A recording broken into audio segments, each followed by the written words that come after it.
آپ صلی اللہ علیہ وآلہ وسلم نے اپنا آخری خطبہ لوگوں کے سامنے سوموار والے دن، جس دن آپ الرفیق الاعلیٰ سے ملاقات کے لیے جانے والے تھے، ارشاد فرمایا۔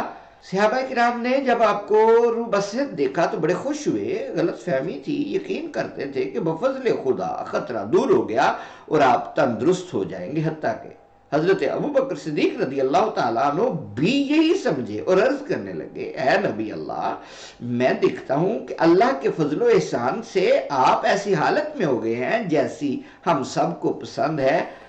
آج بنت خارجہ کا دن ہے، کیا میں اس کے ہاں چلا جاؤں؟ یہ آپ کی بیوی تھی اور وہاں آپ جانا چاہتے تھے اور حالت بھی بہتر تھی۔ رسول اللہ صلی اللہ علیہ وسلم کی آواز مسجد کے دروازے سے باہر تک جا رہی تھی۔ سوچا حالت درست ہے، فرمایا ہاں جاؤ۔ پھر اسامہ کو آواز دی اور پشت مبارک ان کے سینے سے لگا کر فرمایا، مجھے اٹھا دے۔ مسجد سے حضرت عائشہ کے حجرہ میں واپس آئے اور اسامہ سے فرمایا، اپنی فوج لے کر خدا کی برکت کے ساتھ روانہ ہو جا۔ یہ ابن سعد کی روایت ہے۔ اسامہ رخصت ہوئے تو آپ عائشہ کے سینے سے ٹیک لگا کے بیٹھ گئے، ام المومنین رضی اللہ تعالیٰ عنہ، اور طبیعت ناساز ہونے لگی۔ اس مرتبہ مرض کا حملہ بڑا ہی سخت تھا، حتیٰ کہ ایک پاؤں پھیلاتے تھے اور دوسرا سمیٹتے تھے۔ سیدہ فاطمہ سینہ سے چمٹ گئی اور پھوٹ پھوٹ کر رونے لگی، آہ میرے ابا جان کی تکلیف، آہ میرے ابا جان کی تکلیف۔ اس پر آپ نے فرمایا، آج کے بعد تیرے باپ پر کوئی تکلیف بھی باقی نہ رہے گی۔ تیرے باپ کو اب وہ منزل درپیش ہے جس سے اللہ کسی کو بھی چھوڑنے والا نہیں، قیامت کے دن ملاقات ہوگی۔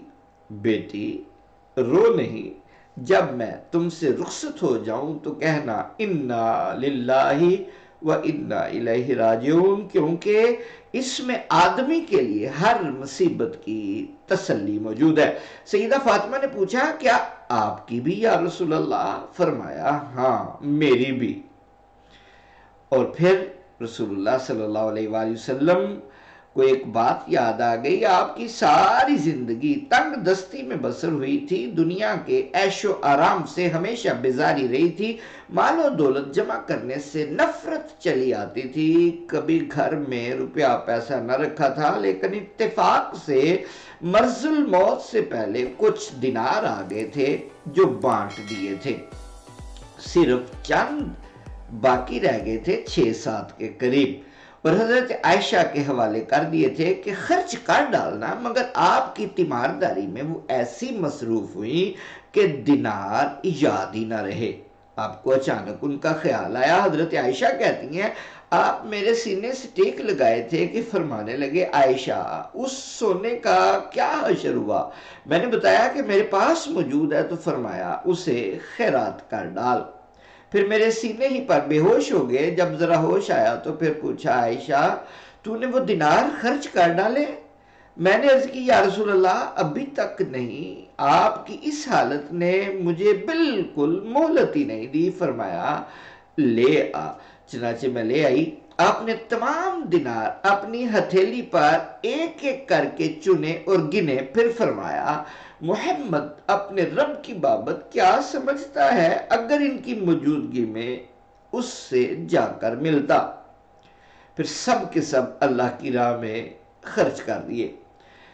اسی اثناء میں آپ نے غلاموں سے حسن سلوک کی وصیت کرتے ہوئے ارشاد فرمایا، اللہ اللہ فیما ملکت ایمانکم، اپنے غلاموں کے معاملے میں خدا سے ڈرتے رہو، ان کا جسم کپڑے سے ڈھکو، ان کے پیٹ کھانے سے بھرو اور ان سے نرم زبان سے بولو۔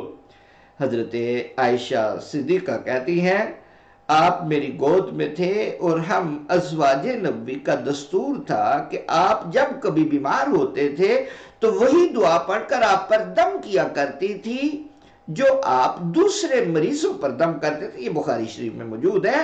دعا یہ تھی، اذہب الباس رب الناس اشف انت شافی لا شفاء الا شفاءک شفاء لا یغادر سقما۔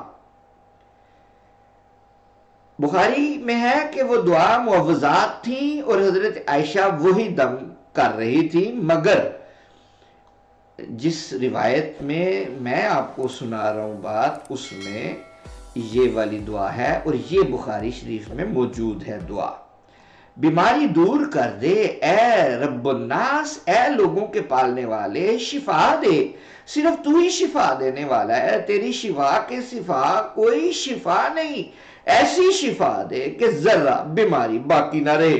چنانچہ اس وقت میں بھی یہی دعا پڑھ کر آپ کی ہتھیلی پر پھونکتی تھی اور زیادہ برکت کے خیال سے سینہ مبارک پر اسے پھیرتی تھی، مگر آپ نے ایسا کرنے سے منع کر دیا۔ ہاتھ ہٹا لے، اس سے مجھے اس وقت نفع ہوتا تھا جب زندگی میں درازی باقی تھی۔ پھر سر آسمان کی طرف اٹھایا اور کہا الرفیق الاعلی، الرفیق الاعلی۔ جسمانی طہارت خصوصاً مسواک کا زندگی بھر جو اہتمام تھا، وہ آپ کو معلوم ہے آخری لمحوں میں بھی مسواک سے غافل نہیں رہے، تاکہ اپنے پروردگار کے حضور باوجود طاہر و مطہر ہونے کے پاک دہن پہنچے۔ حضرت عائشہ کہتی ہیں کہ اس اثناء یعنی زندگی کے آخری لمحات مبارک میں عبد الرحمن ابن ابی بکر حجرے میں داخل ہوئے۔ وہ ہاتھ میں تازہ سبز مسواک لیے دانتوں میں مل رہے تھے۔ آپ نے مسواک پر ٹکٹکی باندھ دی۔ میں سمجھ گئی کہ آپ اسے چاہتے ہیں۔ میں نے کہا کیا آپ مسواک لیں گے؟ آپ نے اشارے سے جواب دیا ہاں۔ میں نے مسواک عبد الرحمن کے ہاتھ سے لے لی، توڑی اور آپ کے ہاتھ میں دے دی، لیکن ذوف کی وجہ سے اسے چبا نہ سکے۔ میں نے عرض کی کیا نرم کر دوں؟ آپ نے اشارہ سے فرمایا ہاں۔ میں نے اپنے منہ میں لے کر چبائی۔ حضرت عائشہ ساری زندگی فخر کرتی رہی کہ اللہ کی بے شمار نعمتیں ہیں، لیکن ایک بہت بڑی نعمت اور ایک بہت بڑی عنایت مجھ پر یہ ہوئی کہ رسول اللہ فوت ہوئے میرے گھر، میری باری کے دن میں اور میری گردن اور سینہ کے درمیان، اور یہ کہ دنیاوی زندگی کے آخری لمحات میں ٹھیک موت کے وقت میرا اور آپ کا لعاب یکجا ہوا۔ یہ بخاری کی روایت ہے۔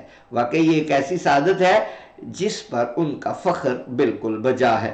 کہتی ہیں میں نے اپنے منہ میں لے کر چبائی، جب نرم ہو گئی تو آپ کے ہاتھ میں دے دی۔ آپ نے اسے اتنے اہتمام سے استعمال کرنا شروع کیا کہ میں نے اتنے اہتمام سے آپ کو کبھی مسواک کرتے نہیں دیکھا تھا۔ پاس ہی پانی سے لبریز پیالہ رکھا تھا، آپ بار بار اس میں ہاتھ ڈالتے، چہرہ مبارک تر کرتے اور فرماتے تھے لا الہ الا اللہ، ان للموت سکرات، ان للموت سکرات۔ ذرا دیر بعد مسواک انگلیوں میں بھاری ہو گئی، مجھے دینے لگے تو چھوٹ کر گری اور میں نے محسوس کیا کہ خود آپ بھی میری گود میں بھاری ہو رہے ہیں۔ آپ کی انگلی چھت کی طرف اٹھی ہوئی ہے اور فرما رہے ہیں پھر رفیق الاعلی، پھر رفیق الاعلی، پھر رفیق الاعلی، اللہم الحقنی بالرفیق الاعلی من الجنہ۔ میں سینہ مبارک پر ہاتھ پھیرنے اور تندرستی کے لیے دعا کرنے لگی۔ جب ذرا افاقہ ہوا تو فرمانے لگے اسأل اللہ الرفیق الاعلی الاسعد مع جبرائیل ومیکائیل واسرافیل، اللہم اغفر لی وارحمنی والحقنی بالرفیق الاعلی۔ پھر گردن جھک گئی اور میں سمجھی کہ فوت ہو گئے اور کہنے لگی آپ کو انتخاب کا اختیار دیا گیا اور قسم ہے اس کی جس نے آپ کو حق کے ساتھ بھیجا، آپ نے انتخاب کر لیا۔ یہ میں نے اس لیے کہا کہ خود آپ تندرستی کی حالت میں فرمایا کرتے تھے کوئی نبی نہیں مرتا جب تک کہ اسے جنت میں اس کا ٹھکانہ دکھا کر دنیا میں رہنے یا آخرت قبول کرنے کا اختیار نہ دے دیا جاتا ہو۔ مجھے یہ بات یاد تھی، اس لیے میں نے یہ لفظ کہے تھے۔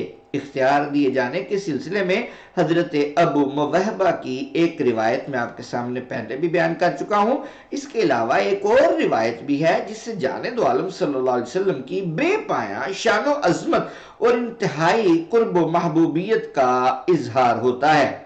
روایت کی تلخیص یعنی خلاصہ یوں ہے کہ بیماری کے ایام میں، آخری ایام میں جبرائیل امین 3 دن تک حاضر ہو کر اللہ تعالیٰ کی طرف سے پوچھتے رہے کہ آپ کا کیا حال ہے، محض اظہار محبت کے لیے، ورنہ اللہ تعالیٰ سے کیا چیز پوشیدہ ہو سکتی ہے۔ آخری دن حاضر ہوئے تو عرض کی یا رسول اللہ، باہر ملک الموت آیا کھڑا ہے اور اندر آنے کے لیے اجازت کا طلبگار ہے، حالانکہ اس نے نہ اس سے پہلے کبھی کسی سے اجازت طلب کی ہے، نہ آئندہ طلب کرے گا۔ جانے دو عالم نے جبرائیل سے فرمایا اس کو اجازت دے دو، وہ اندر آ سکتا ہے۔